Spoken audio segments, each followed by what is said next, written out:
She was 18 years old, standing at the crossroads of youth and adulthood, full of promise and possibility. Natalee Holloway had just graduated from Mountain Brook High School in Alabama. She was an honors student, popular among her peers, and set to attend the University of Alabama on a pre-med track. Her family and friends saw her as focused, determined, and ready to embrace the future. She was a daughter who called home every day, a friend who cared deeply for others, and a young woman who carried herself with a mixture of ambition and kindness. In May of 2005, Natalee joined more than 100 of her classmates on a senior trip to Aruba. It was meant to be a celebration of their accomplishments, a chance to unwind before the responsibilities of college life began. Aruba, with its turquoise waters, white sand beaches, and lively nightlife, was the perfect backdrop for such a milestone. Parents trusted the trip because it was chaperoned, and the group was large. No one could have predicted that this celebration would turn into a tragedy that would capture the world's attention for nearly 2 decades. The week passed with sunshine, swimming, and exploring the island. For the students, it was a dream. But on the night of May 29th, everything changed. Natalee and her friends went out to Carlos and Charlie's, a bustling nightclub popular with both locals and tourists. It was the last night before the group's scheduled departure. Witnesses later recalled Natalee dancing, laughing, and drinking. Near closing time, she was seen leaving with 3 local young men, 17-year-old Joran van der Sloot and brothers Deepak and Satish Kalpo. That was the last confirmed sighting of her alive. When the group gathered to leave for the airport the next morning, Natalee was missing. Her friends searched frantically, hoping she had overslept. But when they entered her room, they found her luggage packed, her passport untouched, and her bed undisturbed. Panic set in. She had simply vanished. Calls were made to her parents, and within hours, her mother, Beth Holloway, was on a plane to Aruba. She arrived determined, refusing to believe that her daughter had disappeared without a trace. From the very first moment, Beth Holloway became the driving force behind the search. She met with local authorities, pressed for answers, and refused to leave the island until she knew what had happened. But what she encountered was a maze of conflicting stories, missteps, and frustrations. The first suspects, Joran and the Kalpo brothers, quickly admitted they had been with Natalee that night. At first, they claimed they had dropped her off at her hotel around 2 a.m., but security cameras showed no sign of her return.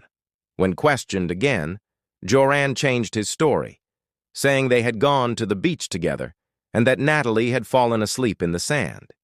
He said he left her there. Later, he denied even that version.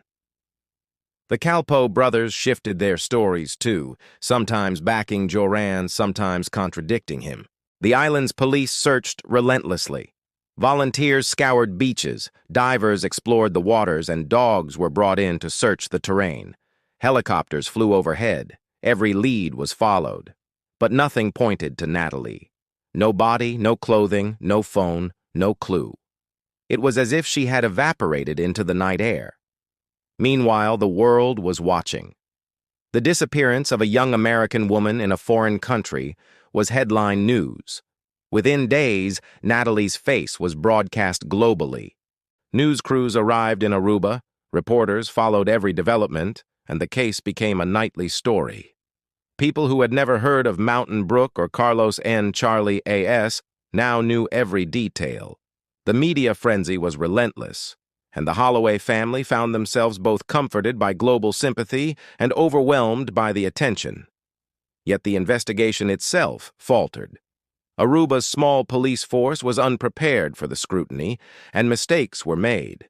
Leads weren't fully followed, searches were delayed, and suspects were released and rearrested multiple times. Each time Joran was taken into custody, there was hope, but each time he was released, despair followed. What made the situation unbearable was Joran himself. He seemed to thrive in the chaos. In interviews, he was calm, even smug. He admitted to being a liar, claimed to enjoy manipulating people, and gave contradictory accounts with little remorse. Sometimes he claimed Natalee had died accidentally and that he had panicked. Other times, he insisted he had nothing to do with her disappearance. Each new version inflamed the public and deepened the Holloway family's agony. As months turned into years, the case remained unresolved. Tips poured in from locals and tourists. Psychics offered visions. Volunteers searched again and again. At one point, authorities drained ponds. Another time, divers explored a shipwreck, but every search ended the same way, with no evidence and no answers. In 2008, Joran contacted Beth Holloway's lawyer with what appeared to be a breakthrough. He claimed he knew where Natalee's body was buried and demanded $250,000 for the information. The family, desperate for closure, agreed to pay a portion. Joran led them to a site, but it was another lie. He admitted later that he had made it up for money. It was a cruel hoax that showed just how far he was willing to go to exploit the family's pain. 2 years later, in 2010, the story took an even darker turn.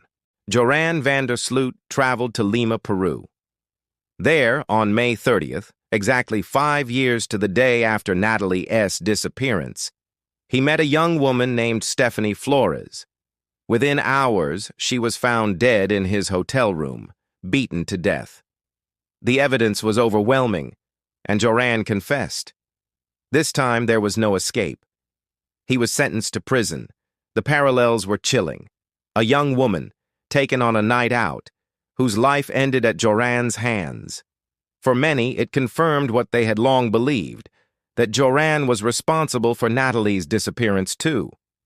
But still, without Natalee's body, Aruba could not prosecute. The Holloway family's torment continued. In 2012, Natalee was declared legally dead.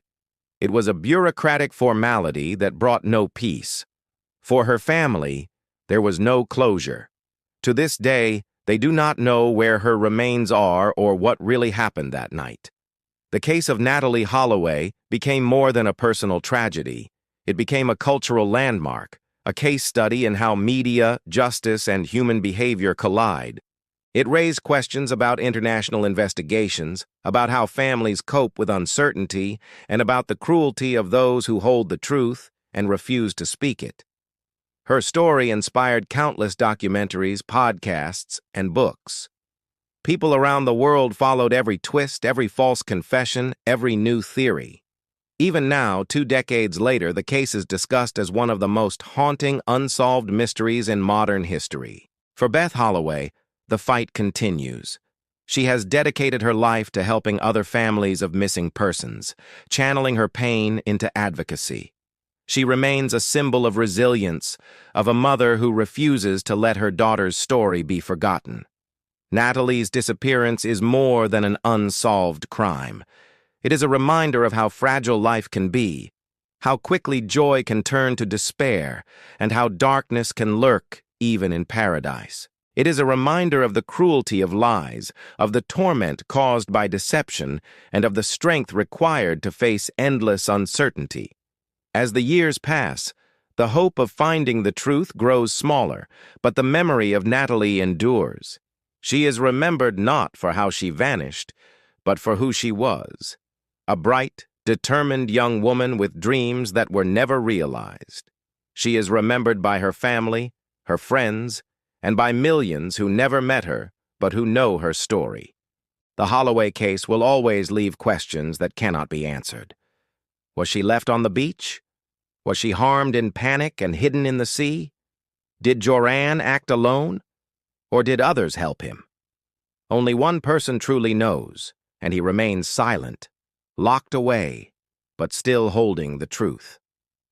Until that truth is spoken, Natalee Holloway's story will remain unresolved. But it will not be forgotten. Her disappearance is etched into history, into the hearts of those who loved her, and into the conscience of a world still asking the same question: what happened to Natalee Holloway on that night in Aruba?